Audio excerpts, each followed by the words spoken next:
Welcome back. You are listening to the home of forbidden romances.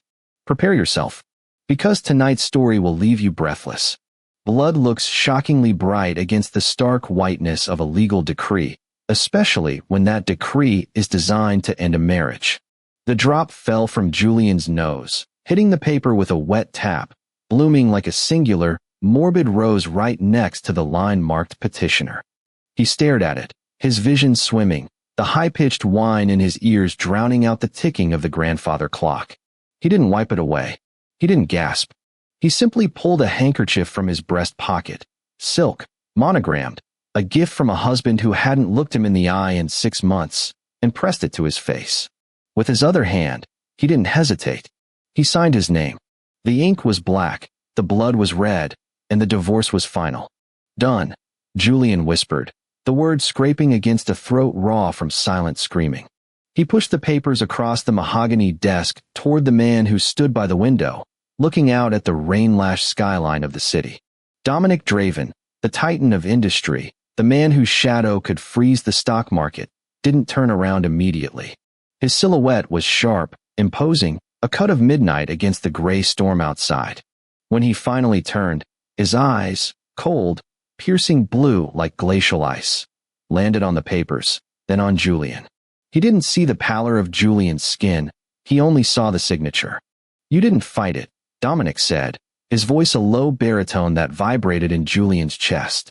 There was a flicker of annoyance in that perfect, sculpted face. He had expected tears, begging, a demand for half his fortune. That was what the prenuptial agreement had guarded against. That was what he thought Julian was, a gold digger forced upon him by a merging of family assets. "Why would I?" Julian stood up. The movement made the world tilt on its axis. The tumor pressing against his frontal lobe throbbed, a hot iron spike driven into his skull.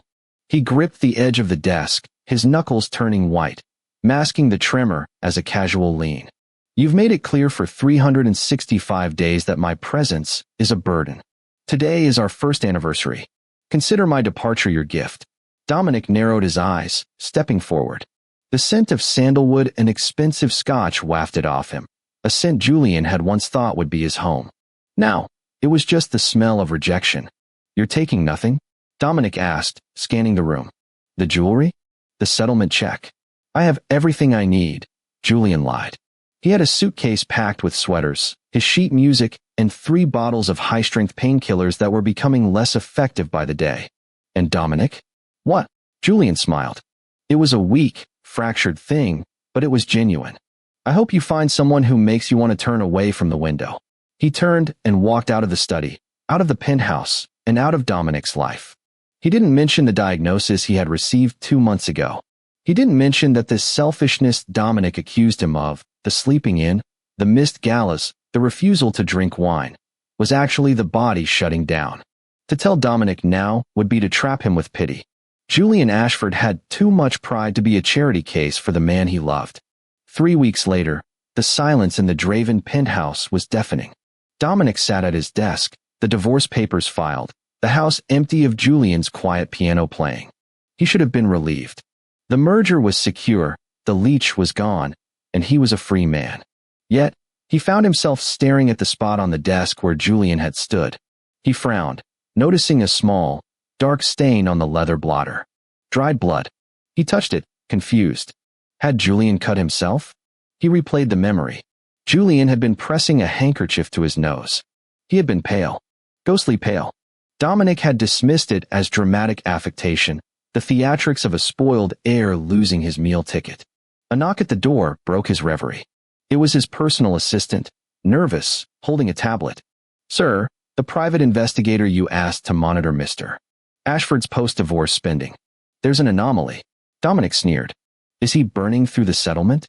Buying a yacht?" "No, sir. He didn't cash the settlement check. In fact, the account you set up for him hasn't been touched." The assistant swallowed hard. "He's currently staying at a hospice facility in the countryside. The St. Jude's Palliative Care Center." The heir left the room. Dominic stood up so fast his chair toppled backward. "That's a facility for the terminally ill." "Check again." "I did, sir. I spoke to the administration. They said Mr. Ashford checked in the day after the divorce. He's listed as critical. Stage for glioblastoma. The world stopped. The ticking clock, the rain, the hum of the city, it all vanished into a high-pitched ringing. Glioblastoma. Dominic remembered the moments he had mocked Julian in the last few months. Asterisk. Why are you always sleeping? Are you that lazy? Asterisk. Asterisk. Stop squinting, Julian. The lights aren't that bright. Asterisk. Asterisk. You dropped the wine glass? How clumsy can you be? Asterisk. Every insult, every cold shoulder, every accusation of incompetence replayed in Dominic's mind, but now recontextualized with horror. Julian hadn't been lazy, he had been exhausted. He hadn't been clumsy, he had been losing his motor functions. And he had divorced him. He had handed a dying man legal papers on their anniversary and watched him walk out into the rain alone. Get the car, Dominic ordered, his voice unrecognizable. Now, the drive to the countryside took 2 hours. Dominic made it in 1. The facility was serene, nestled among winter-stripped trees, a place designed for quiet endings. Dominic stormed through the lobby like a force of nature, his designer coat flying behind him, his expression one of terrified fury. Nurses tried to stop him, but the aura of a man who owned half the city made them hesitate. He found the room at the end of the east wing. He slammed the door open, breathless, ready to demand answers, ready to yell, ready to fix this with money and influence. The words died in his throat. Julian was sitting in a wheelchair by the window, looking out at the snow. He was thin, frail in a way that made him look like he was made of glass and paper. His skin was translucent, the blue veins stark against the white. He was wearing a thick, knitted cardigan that swallowed his frame. Beside him sat a man Dominic didn't recognize, a tall, broad-shouldered man with a gentle face, holding a book and reading aloud. Get out, Dominic snarled at the stranger. The stranger stood up, protective, placing a hand on Julian's shoulder. Who are you? I'm his husband, Dominic spat, stepping into the room. Ex-husband, a soft, raspy voice corrected. Julian turned his head slowly. The movement seemed to take effort. His eyes were dim, the vibrant hazel dulled by medication and pain. When he saw Dominic, a look of profound sadness crossed his face. You found me. Why? Dominic ignored the stranger, falling to his knees beside the wheelchair. For the first time in his life, Dominic Draven, the man of iron, was trembling. He reached out to touch Julian's hand, but stopped, afraid he might shatter him. Why didn't you tell me? A brain tumor, Julian? You let me think you were. I let you think I was exactly what you wanted me to be, Julian whispered. A nuisance you could discard. You were dying. Dominic's voice cracked. And I served you papers. I signed them. Julian smiled, and it was the saddest thing Dominic had ever seen. I didn't want you to stay out of obligation, Dom. I didn't want to be the sick puppy you had to put down. You hated the marriage. I wanted to give you an out before I became this. I never hated you, Dominic choked out, the realization crashing down on him. He hadn't hated Julian. He had hated the lack of control, the vulnerability Julian made him feel. He had pushed him away because Julian was the only thing in the world that made him feel something other than ambition. I was a coward, but I am not letting you do this alone. Dominic turned to the stranger. Get the doctors. The best ones. I don't care if they are in Switzerland or Tokyo. Get them on the phone. It's too late for surgery, the stranger said quietly. I'm Elias, his brother. We tried everything before the marriage even started. It's inoperable. Nothing is inoperable, Dominic growled, standing up, the ruthlessness returning, but this time directed at death itself. I am Dominic Draven. I can buy hospitals. I can fund research. You are not dying in this room, Julian. The next month was a blur of private jets, experimental treatments, and agony. Dominic moved his office into the hospital suite in Zurich. He slept in a chair beside Julian's bed. He learned to read the monitors. He learned to feed Julian ice chips when the nausea was too bad. He learned that Julian loved classical piano because it drowned out the noise in his head. He watched the man he had neglected for a year fight for every breath.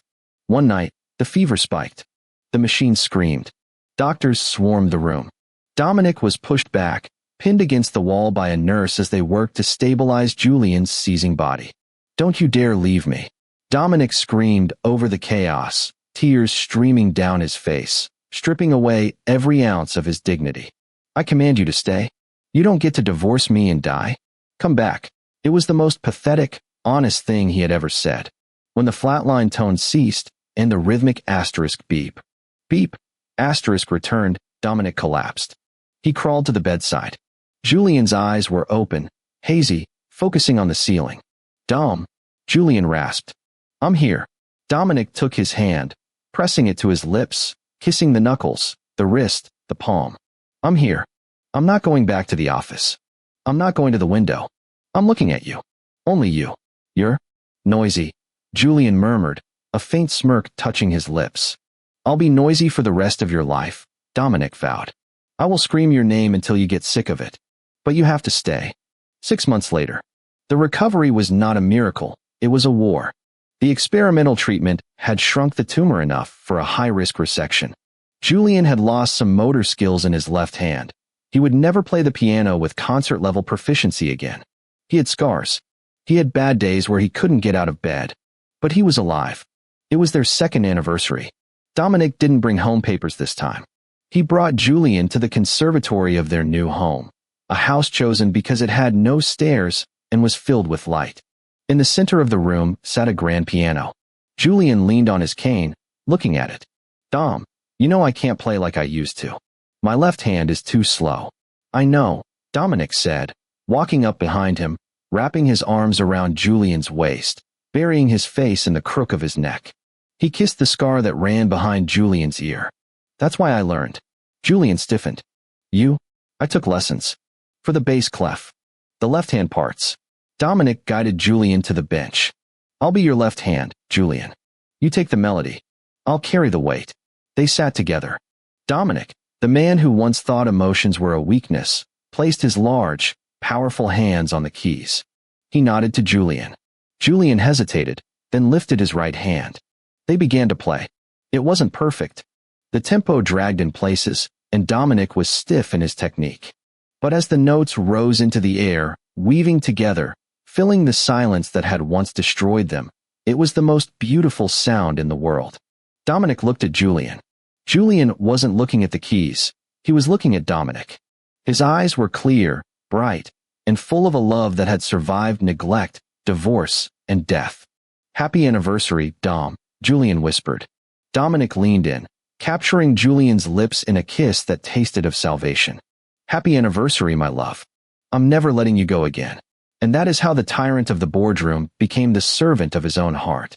If you enjoyed seeing Dominic break down and rebuild his world for Julian, destroy that like button. And tell me in the comments, would you forgive a husband who only realized your worth when you were on your deathbed? I'll be reading your answers. Subscribe for the next chapter. Until then,